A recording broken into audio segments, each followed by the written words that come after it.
Hello.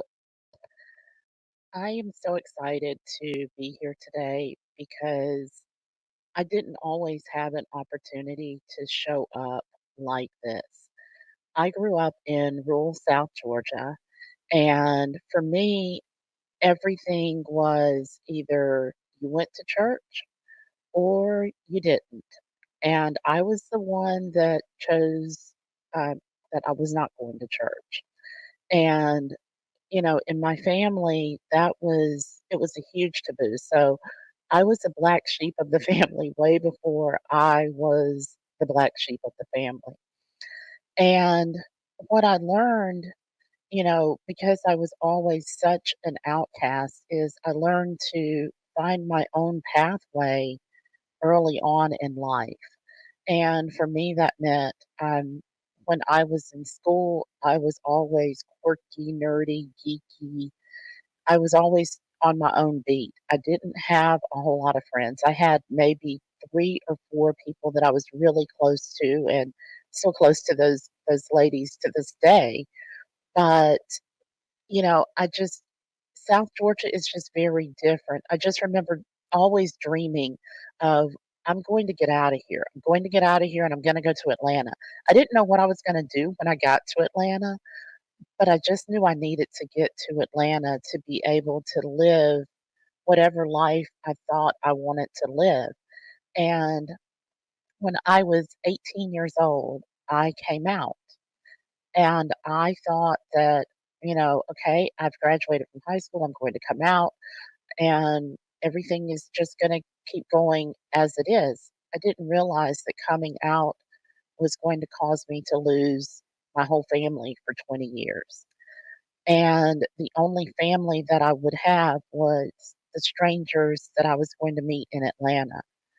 I didn't realize that coming out was going to make me become homeless at 18 years old. Um, I didn't realize that coming out was going to force me to choose the pathways of, when should I be in the closet? When should I be out of the closet? Um, There's just so much that I didn't realize, but there was a lot more that I did. I became a mom. I had 2 children, both who have special needs, and my children became my passion. They became my fire. They became my world.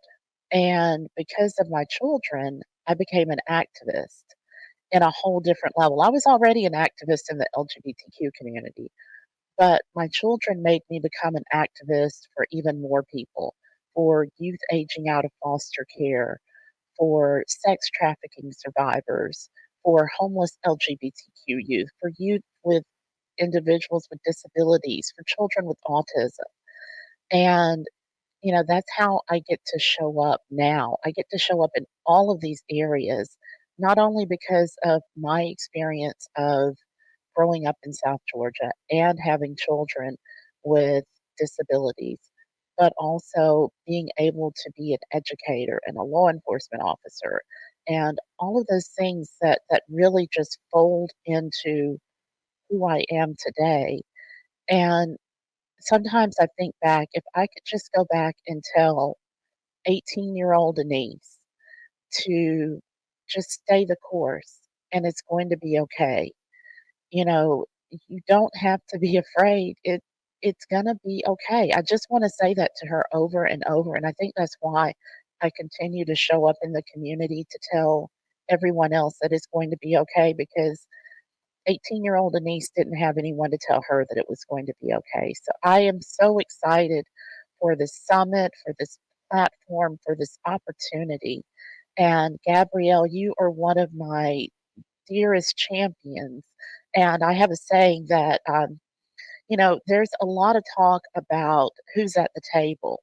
And if you're not at the table, you're on the table. And what I love about Gabrielle is Gabrielle, no matter what table she's sitting at, she will always make room for me at the table. And that's a part of diversity and inclusion that I think sometimes that we miss.